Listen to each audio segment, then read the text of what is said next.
Hi, everybody. Welcome back to Mind Your Nest. I'm your host, Jennifer Rosen, and I'm really excited to have my guest in studio today. We're going to talk about some important things, not really like fun and fluffy and bubblegums and rainbows, but important nonetheless. So I have in studio Kristin Donnelley, and she's a wealth advisor and a family office consultant at the Learner Group at Hightower. And for those of you that have listened to me, I think it's been like a year now that I've been doing this.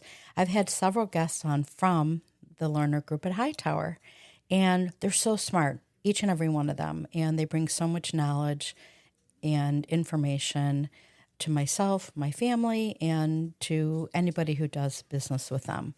And they all have incredible personalities, and they're just amazing. So I'm so grateful to have them in my life. Hi, Kristin. Hi there, Jennifer. How are you? Good.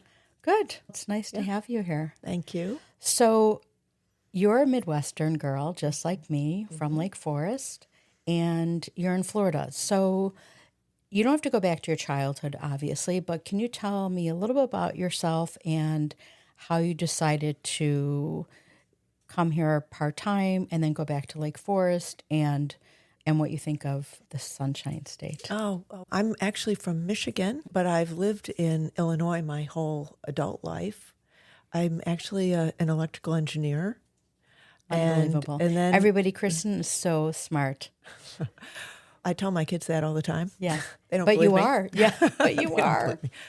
And I have a master's in business, but when I was 35, the day I had my first child, I stopped working, and I was a stay-at-home mom for 22 years. Okay. Amazing. And when I met with my own financial advisor, I don't know, 10 years ago now, maybe not even that long ago. But I'm confident with numbers, and I understand common sense because of my background. And I walked out of that meeting, and there were some things that I absolutely did not understand at all that had to do with my own personal finances. And I decided that I was going to learn something about it. So I looked on to Northwestern, where my master's is from, and they had a certified financial planner curriculum. It's about 2 years. And so I decided to enroll in that. And it was really just for my own information, so I understood my own situation a little bit better. But when I was going through that coursework, I realized, wow, there is a lot of stuff that people should know throughout their entire lives that can make their financial situation a lot better. And it's hard to understand because it is a combination of investment craziness, tax craziness, and legal craziness. And so most people do not know the language of personal finance, and there's really no great place to get the information. Most people are not going to commit a couple of years to learning about it in school. No, not at all. When you were growing up, did your family talk about that, like at the dinner table, or did you have conversations as you got older, like in high school, before you went to college? Any of those topics of conversation? My family was very middle class. My mother was a war child, okay? Oh, wow. And so she was the type of person that you had to justify every penny you spent, okay? So I've heard of that before. Yeah, and if you spent more than what she thought you should be spending on something, you had hell to pay, really. So she really beat financial management by not spending a dime into our heads. And so we would not talk about like principles when it came to finance. We would talk to don't do that, don't spend that, don't. So the pathway forward of do has a lot of information that you need to know. It doesn't need to be that you don't spend anything to be in a good financial position. Right, You have to exactly. understand it better. Yeah, that's right. Yeah. Did that make you want to understand it more as you got older? Obviously, you went to college, you got your degree, and then did your upbringing have anything to do with your desire to learn and have a deeper understanding?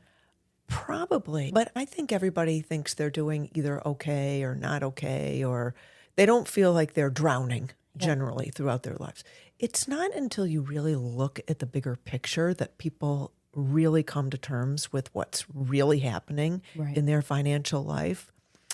But I think what really drove me was not necessarily my upbringing, although that probably had something to do with it.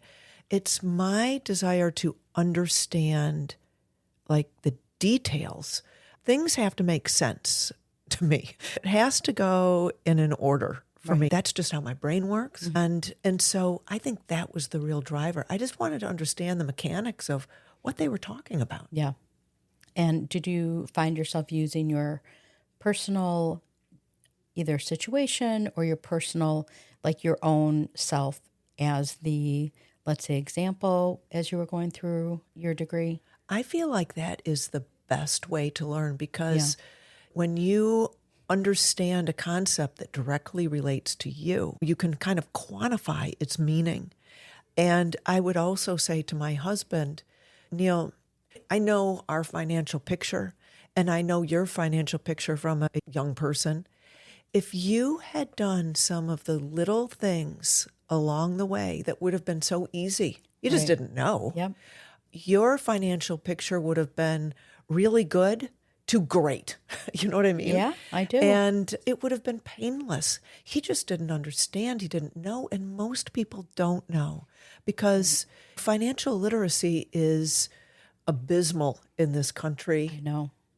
I just did a seminar on, or a presentation on retirement. And in that, we had sourced a statistic that I think it was something like, it was something like 47% of men and 39% of women can even answer basic financial questions. So can you tell me what those questions would be? Like if you can give me a couple of examples. I don't know what they used in that particular survey, but most people do not really understand like how and when to save for retirement, for example. I mean, that is a very confusing subject because you have different tools that have different rules, that have different restrictions. And you need to look at things in a bigger picture. And I think that's the thing that most people can't get. They can't look at their finances in a lifelong bigger picture. Yeah, I understand that. Even coming from the family, you know, that I have, my dad, I've talked about this numerous times on my podcast. Growing up with an accountant, business consultant, businessman as a father, my mom, and then having both of my brothers, one's an attorney, the other one's an accountant, and we did talk about those things. I remember, I'm not saying as young as 5, but they were definitely conversations that we had around the table. And I started going in and helping my dad during tax season. When I was younger or whatever, he needed some help and the office was close to our home.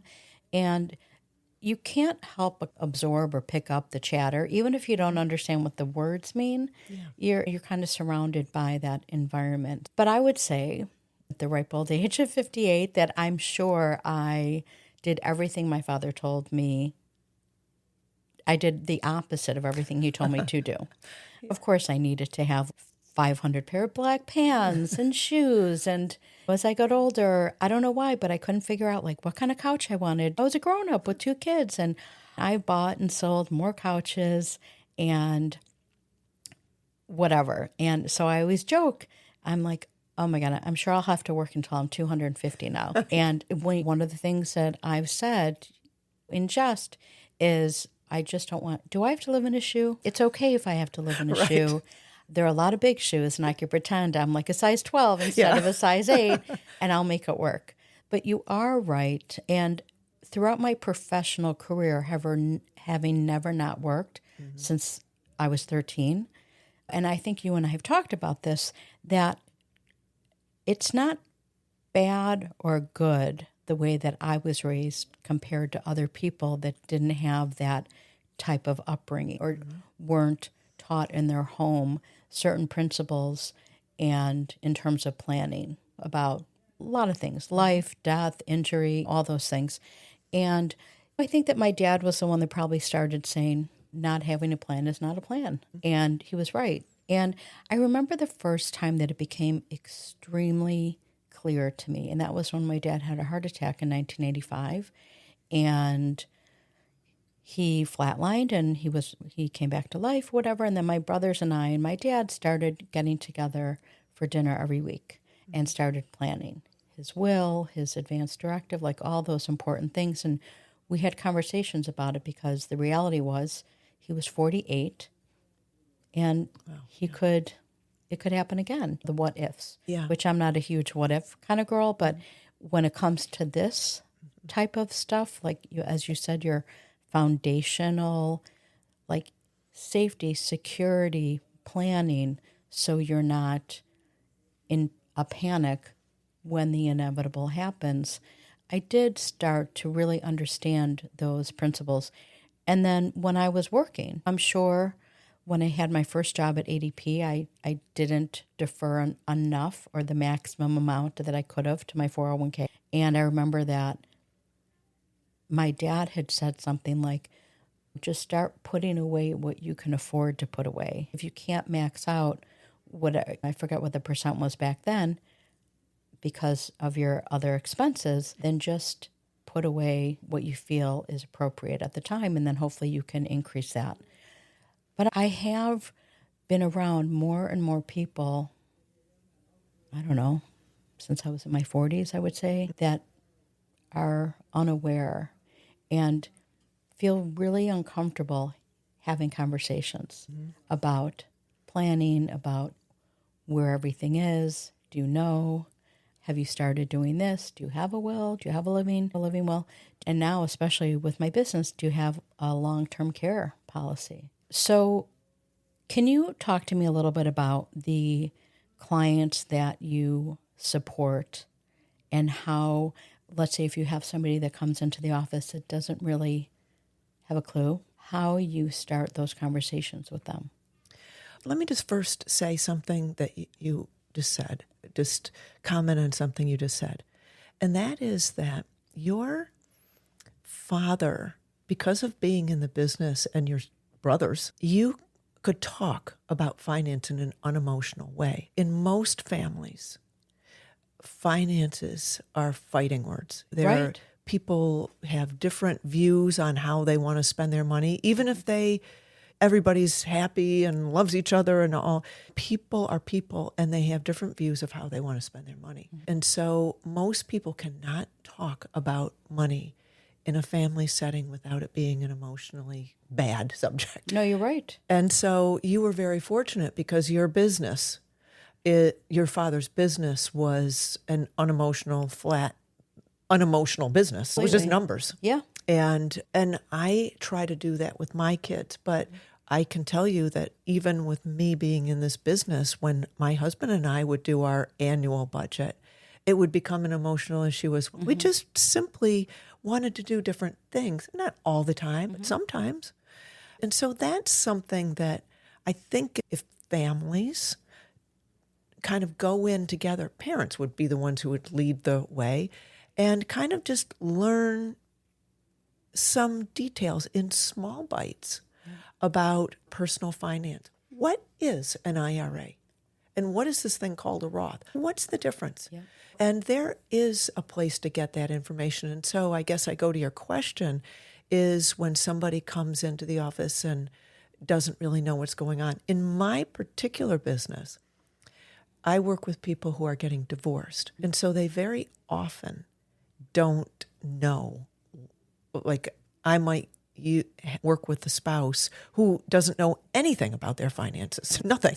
Yep. And so I just think it's interesting to start at the beginning. It's not rocket science. Right. It is actually very logical, and you just have to start gathering information and listing it in the right way. And as you get some of this information, the picture starts becoming clearer. Yep. It's not like an artist picture. It is Exactly. It's not, what is that? Yeah. Because numbers never lie. Yeah. They don't. It comes together very quickly. Yep. You might be missing a few little details, and when people can look at the picture, then for the most part, they can start making better decisions. What would you say, or what's the age range of the divorced population that you work with? For the most part, divorce rate is going down, okay? That's Except in the age group of 50 and over, which is us. Yeah. And especially in the age group of 65 and older. And I want to tell you that especially at 65 and older, and probably 50 and older, getting a divorce is like throwing a bomb into the middle of your finances. And it can be very sad because at our age, I think about myself, I'm no different. If I had to immediately on a dime change my entire lifestyle because half of my savings is gone and half of the income is gone, that would be very difficult. Yeah. And so a lot of people are actually in denial about it. They can't come to terms with, okay, something is really changing here. And so I would say today, the age group that I work with most is probably in the late 40s to mid 50s. And unfortunately, this group, it's generally women, have a couple things going on. They still have sometimes kids at home or kids in college. And in that age group, they often have parents that are aging parents. Yeah. And for women, the aging parent situation and the caregiver role that women are generally more likely to be, it's like 75% of all caregivers are women, puts them in a disadvantaged financial position from the get-go. They might have to take time off to take care of kids or parents. Yep. They might have to spend some of their own money to take care of aging parents. Sometimes that happens. They don't accumulate the same like retirement benefits, work benefits. Yep. They sometimes don't accumulate the same level of work experience that then lends them to the next level of employment. And the women that are in that kind of 50 age group, they are kind of right dead center in the middle of it. It's really sad. It's really unfortunate. I tell all my friends, hey, stick it out if you can. I said that to a girlfriend once, and she said, you've got to be really careful because there are so many abusive relationships. And so I obviously don't mean that, but every marriage has its ups and downs. Yeah, that's right. And so if you can get through a down period and try to pull it together, it can make a big difference for those later years. And maybe you can find yourselves again. Who knows? Have you ever had a couple come into your office and you start having those conversations and the reality of their financial picture becomes more and more evident with each and every bank statement, or you find a different account or something like that? Have you come across anybody who's an addict, who's siphoning money, who's hiding money, regardless of whether it's the husband or the wife? And I really do agree with this point. And I find sometimes that some people have such a really difficult time agreeing with this or processing it. But what you just said about the difference between the husband and the wife in terms of earning capability, especially when there are kids involved, just as an aside, people talk about women should make the same as men and all those things. But in reality, and I'm kind of a purist in that, like, the men are on, not all men obviously, are on a trajectory for, let's say, a glass ceiling, or, they intrinsically have a path that they want to go towards in their professional career. And they're just going to keep going and going. And with that momentum, their income naturally rises. And by, tenfold or whatever the case may be. And women, not all, obviously, who do want to experience motherhood and having children once they do get married, there is a natural, I think, like stagnation or hold like for myself, when I had no one Rachel, I took 3 months off with each kid. And I really knew that I wasn't on a trajectory to get to a glass ceiling. That at that point in my life, I knew how important it was to be around for my kids as well as working full time to support them. But I think sometimes that part gets stuck with the women that are kind of laying dormant, and then they want that to be a continuum, or they don't want to go back into the workforce. And then naturally the scales are not equal at all. The husband is on this trajectory, making the money, doing all those things, and then the woman is being the caretaker. And then I think sometimes that point in their lives is like an almost, I'm going to turn off the switch and not be aware of any personal finances that are going on in the home. And I don't know, I'm sure that's might ruffle some feathers, but I've always found that being part of the work world and working and being in professional services or whatever, that I always had my pulse in it because I was working. I would see my direct deposit, I'd see my pay statement, I'd see my retirement account and everything. And I do think like sometimes when you disconnect yourself, whether it's for child rearing or whatever, or you decide I'm getting out of the rat race, that all that potential schooling and education that you had leading up to this point in your life kind of was put away in a drawer. And I don't know, you were kind of like in bubblegums and rainbows. And so I have found with couples that are now going through the divorce process as in their 50s or late 40s, that must be really frightening to really have, oh my God, I had no idea. Yeah. I wasn't paying attention. Yeah. I had no clue, never knew. Yeah. I can say I've read a lot of stories about this, but I've never personally uncovered somebody who was stashing money away or with an addiction. I haven't had that experience, but I read about it and I know it happens for sure. I do think that you can't minimize this caretaker effect and the effect that it has on women. I think you can boil a lot of what you just said, you can boil down to that. I know for myself, being a stay-at-home mom, I recognize I was constantly busy. And I was the main spender of money. Running a household, you are the spender of money. But even in that role, not that I couldn't, but we consolidated the bill paying with my husband. But so I knew what was going on day to day and actually wrote out the checks and all that. And it's just kind of the different roles people take. And that's another thing that when you study this, you realize that women probably are, I like to think, better with money, probably. But in families, people take different roles. I've always believed in that. Yeah, and it's not that they can't do it. It's just that just a division of labor, and that's how that ends up happening. So as far as like people getting divorced and then finding out that they really don't have any idea what's going on, that is a really shocking thing in combination with the fact of the reality of looking at what their lifestyle is now going to be. I mean, there are very few people that their lifestyle just kind of marches on in the same way. And it's really sad, actually, because when you are, I'm just going to say the husband in this, but it could be the opposite. Yep. When you are the main breadwinner, actually the ability to earn is the thing that can pull you out of bad financial situations. Yep.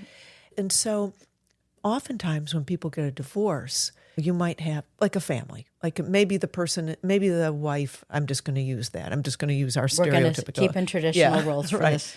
But so maybe she still does something a couple days a week that's kind of fun or whatever, maybe, or whatever. Yeah. And then you have the husband who still has the career. The wife or the spouse who is the lower income earner, it's really the right term, the lower income earner, they may get more assets. They may get more money. And it might seem like things are going to be okay. But what they don't understand is the way they now are going to support themselves is by probably liquidating assets. And you can't liquidate assets for very long and still be in a good financial place. No, Whereas I the agree. spouse who is earning, they can still earn. And they're going to continue on that.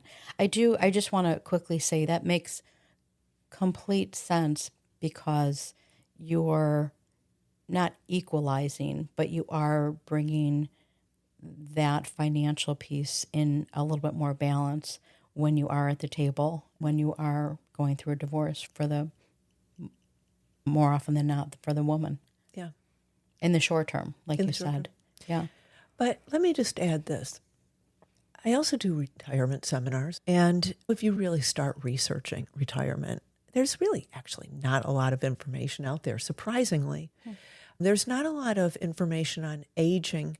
The reason I know that is because when I do research, I love reading, getting all the details and all that stuff. And it's generally the same studies that are quoted over and over again. And so I read, like in National Institute of Health, they'll go through some of those pages if they've done a study. And what they'll even identify is that a lot of studies on aging, for example, and retirement is often during those years of aging, is based on other studies that don't have anything to do with retirement and aging and that kind of stuff. But they will take the details that are from people who are older, and they'll try to gather up that information, draw some conclusions from that. But so that's how some of this information comes together. But one of the things that these studies indicate is that through retirement, that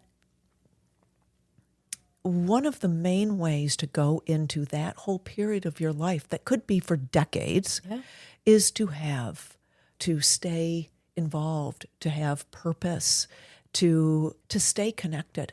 And so one of the things that I like to remind women is that even if you're a stay-at-home mom for 22 years like I am, you are never held hostage to what you've done. You can always continue to do. And so you can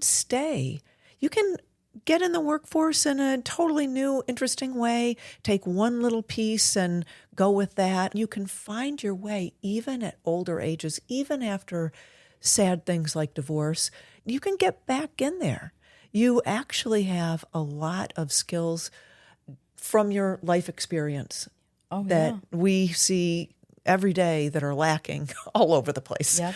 And people that are older have a lot to offer. And I just want to say this I read a book that was from the 1940s, and it was about the best years. It was like the first retirement book.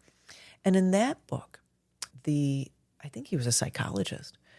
He was giving pointers as to how to have wonderful best years. He said those were the best years. And he, throughout the book, referenced that the older worker was the most valuable worker.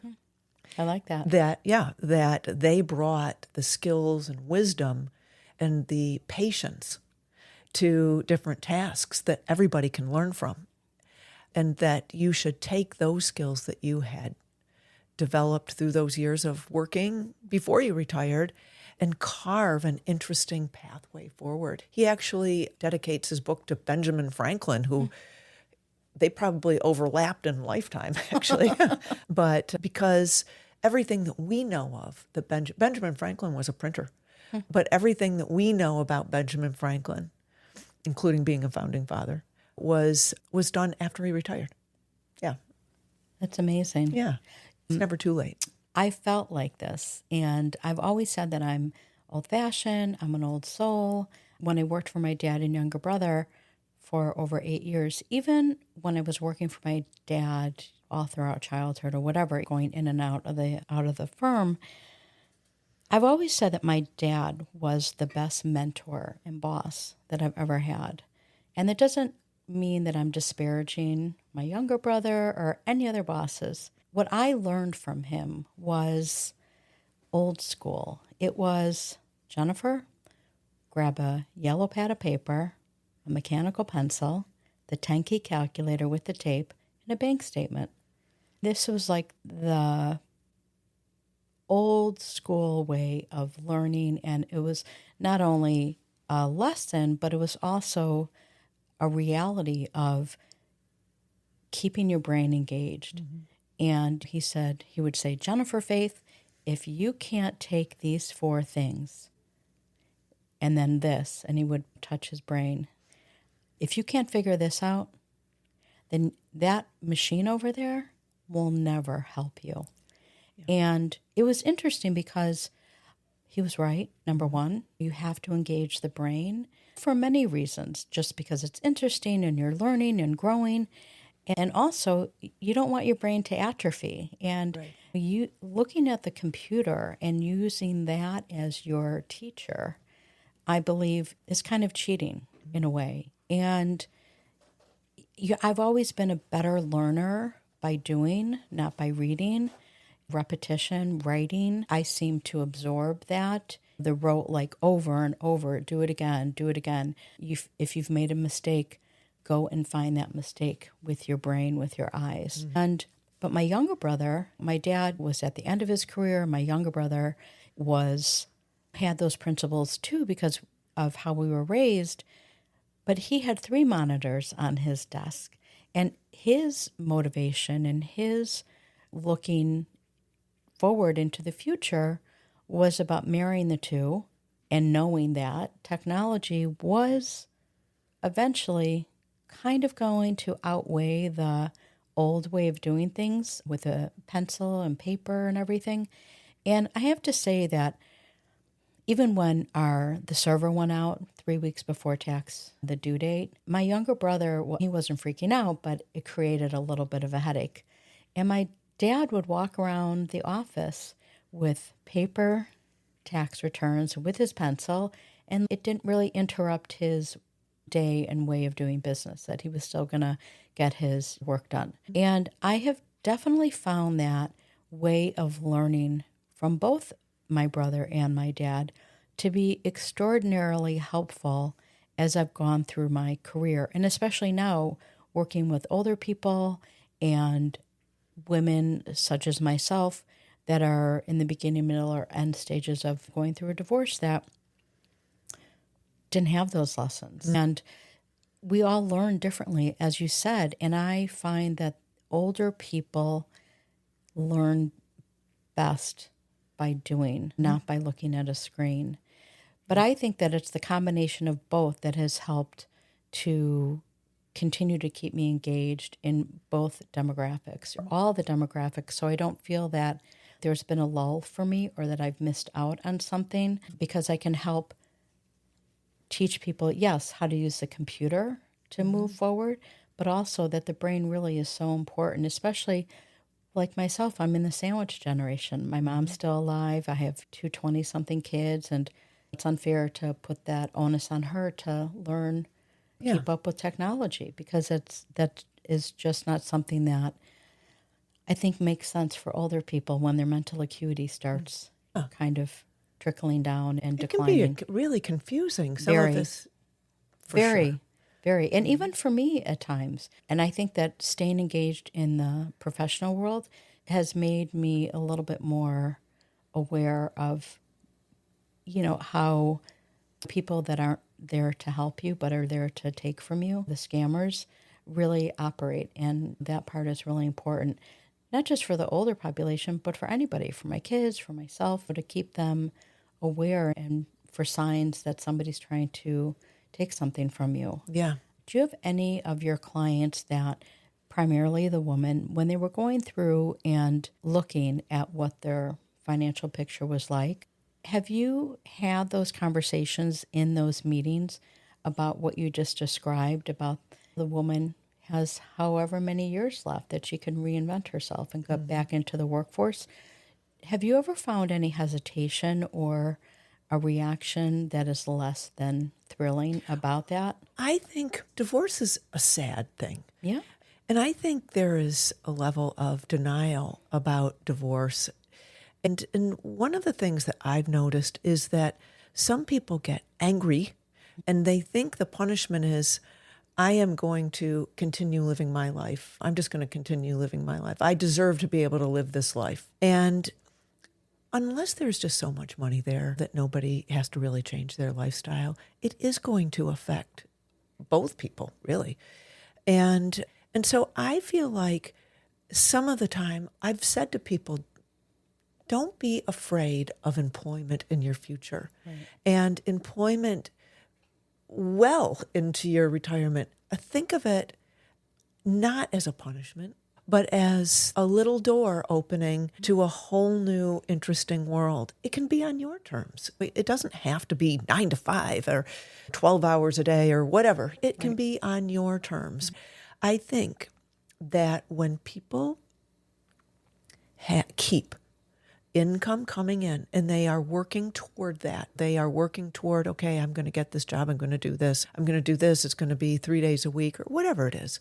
It continues that lifeline and definitely starts creating a financial pathway forward. Yeah. Because then you're not just thinking, okay, how much money, what kind of income, fighting for income out of your assets, or even, as I said before, selling assets.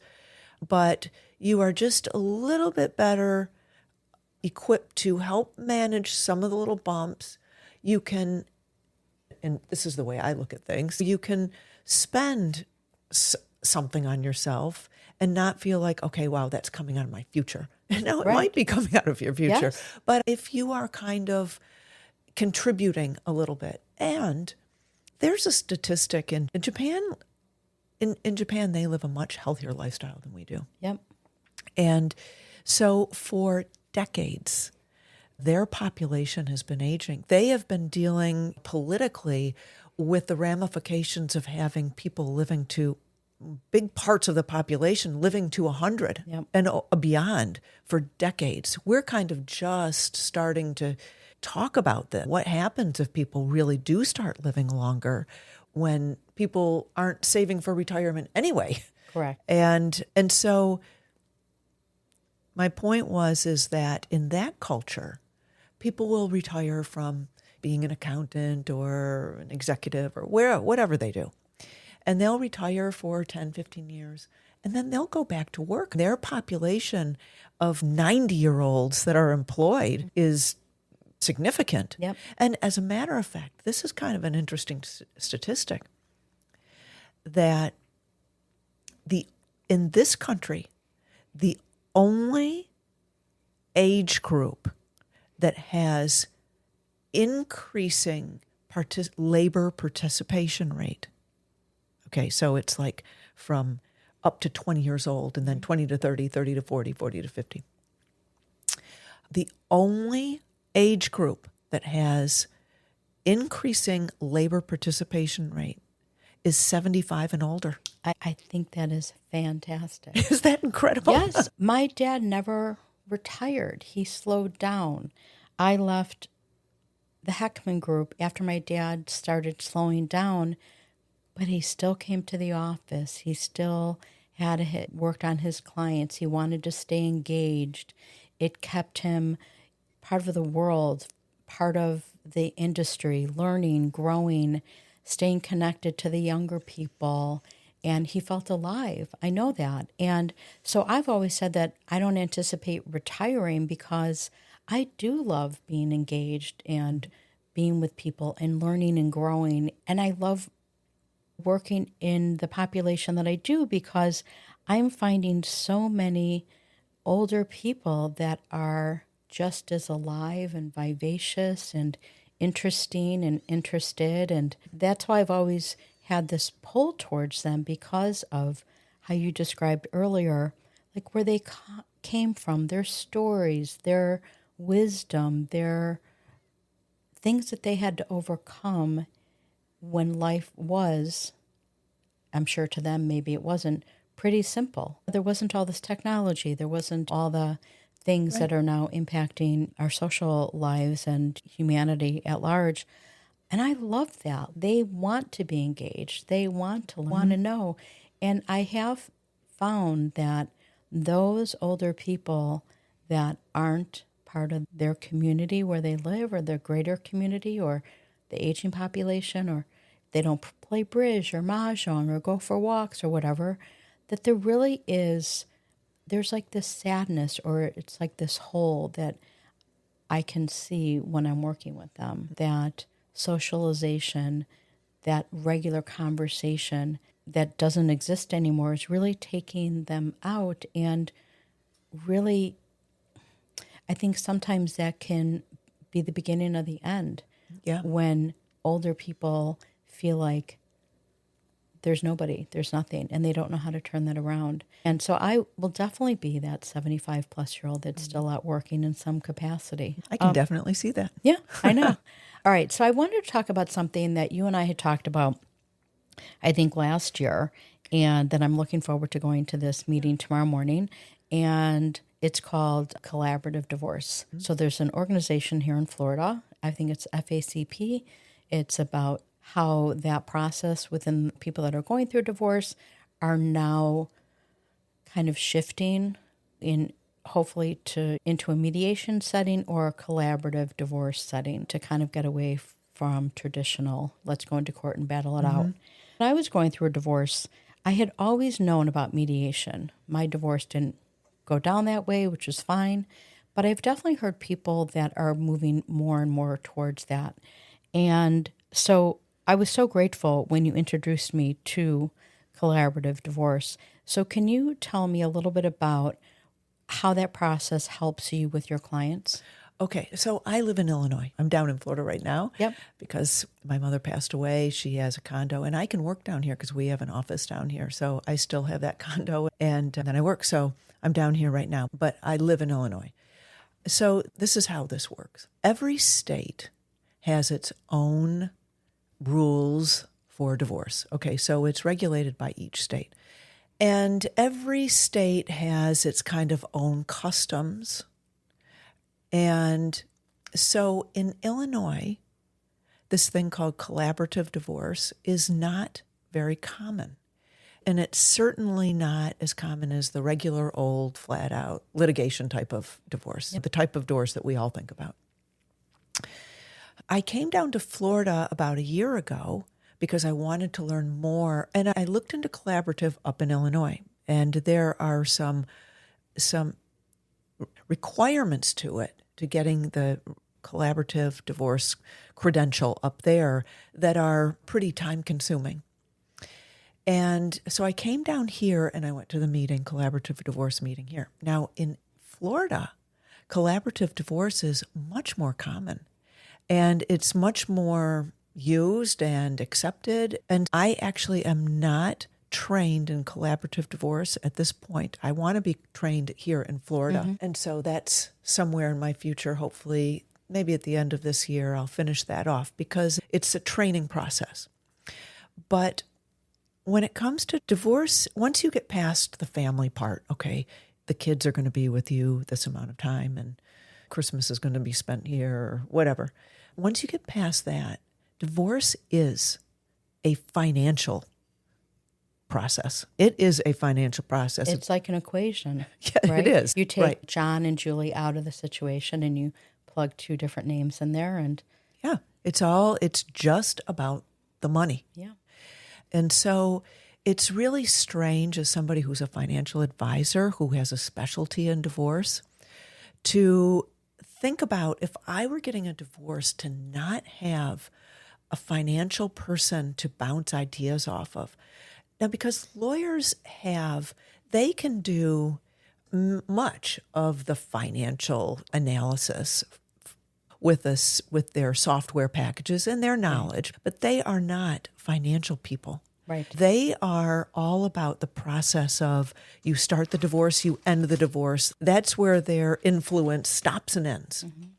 Whereas the day after a divorce, those people still have to live with that. Yeah. The ramifications of what they've agreed to or didn't agree to or whatever. And they're like, now what? Yeah. Now what do I do? So in typical divorces, most people are trying to manage the cost, and money is always an issue. And even if you have a lot of money, it's always an issue. Yep. And so people won't have a financial expert. So In the collaborative divorce, the process is that you have two lawyers, you have the clients, and you have a lawyer, and you have a financial neutral, and you often have a psychologist or a counselor. And so this gives both parties access to some financial expertise. And so during that process, I think it's so valuable. And you agree, hey, we're going to work this out, working together within this group of people. Yep. And so I think it just has better outcomes, happier people at the end, and more knowledgeable about what they just have gone through. It sounds like what we had talked about early on, that this process allows everybody to hear the same message, the same information at the same time. And I would imagine that it helps to potentially diffuse certain spats or reactions, or it is an emotional process. But I would imagine this environment really helps to kind of neutralize everybody's anger and all that, because you're discussing it freely and openly with everybody who wants to help. Yeah, no, that's right. It's a great way. If I were getting a divorce, that's what I would want to do. So I think it's really excellent. And of course, you in the bill pay business, you also could be trained. Many different professions could be trained collaboratively and help people getting a divorce. Because, like I said, after the divorce, there is still a lot of need, a lot of learning that needs to take place. Oh, yeah. And you can still be part of the process and help people get through, even if it's getting through after the divorce too. I agree. Listen, I remember the day that my divorce was signed, and my ex-husband and I and our attorneys, we were at the courthouse in the city. And afterwards, like me and my ex-husband, we gave each other a hug. We're not the normal divorced family. We're very fortunate. But I would agree that it's okay, now what? Now what do I do? Tomorrow's Tuesday, and how am I supposed to move forward? And I think it is helpful, really, for either the husband or the wife to have an advocate for them to help either ease them into this new lifestyle, to support them and encourage them to keep going, and to not be afraid and not have fear, not feel ashamed that their divorce ended in marriage, because there's so many emotions that go through the before process, the middle process, and then the end. It's a loss. Yeah. That hope and grieving and reacting to what just occurred is really important. I think that it also helps to continue the healing in a much more healthy, balanced way. And hopefully the anger subsides. Maybe it won't. Everybody's different in terms of how they handle kind of taking that picture of Norman Rockwell off their wall. Yeah. I always wanted what my parents had up until I was 18. We did have Norman Rockwell. We just didn't have a white picket fence. And my experience with marriage didn't end like that. And I believe that it's turned out the best for my ex-husband, our children, and I'm grateful for everything that has happened. And I think that's the reason why I do want to be an advocate and help support women or men that don't feel that way. Yeah. Not to give them false hope, but to let them know that everything will be okay. It might not be okay in the way that you lived, or in terms of the possessions that you've acquired, or the trips, or all the other stuff, but you as a human being will be okay. Yeah. When you get through this. My mother always used to say to me, nobody can make you happy but you. That's exactly right. And if you want to be happy, there is a pathway to do that.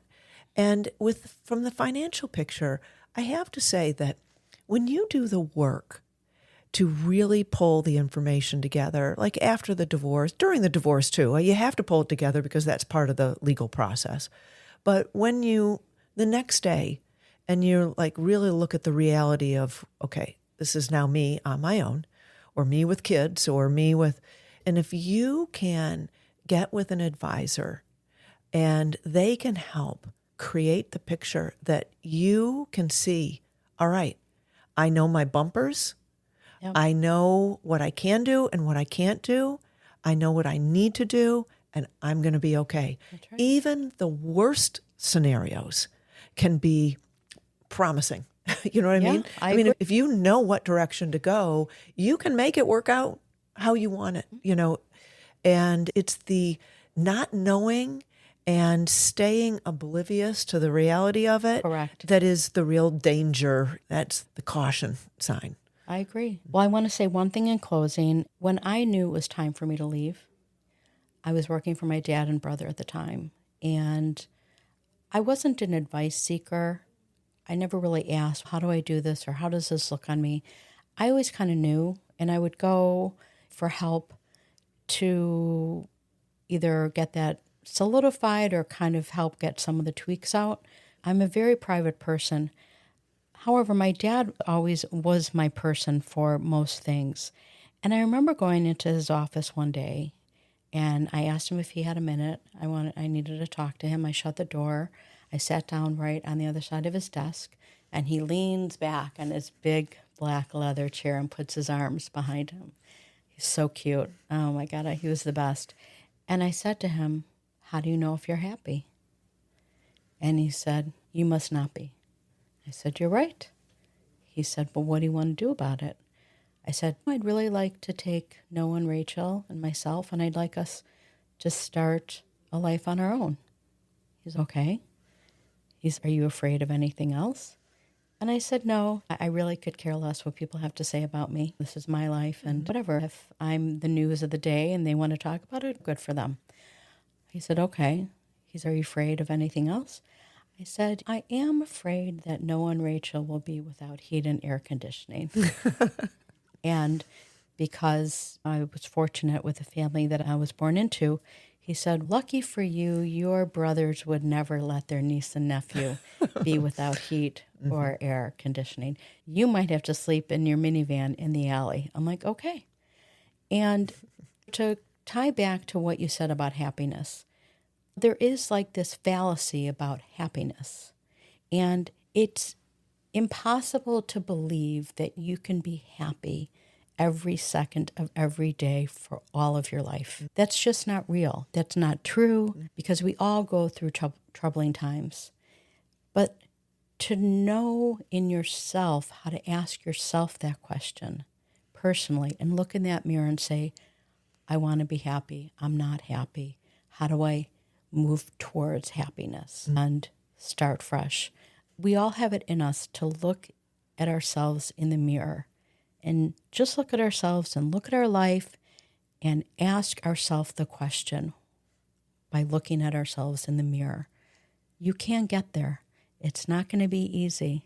Believe me, I still have war wounds, but I keep them in my filing cabinet because life is meant to be lived. It's meant to be enjoyed, and we're all here for the ride. So we should just try to enjoy it as much as we can.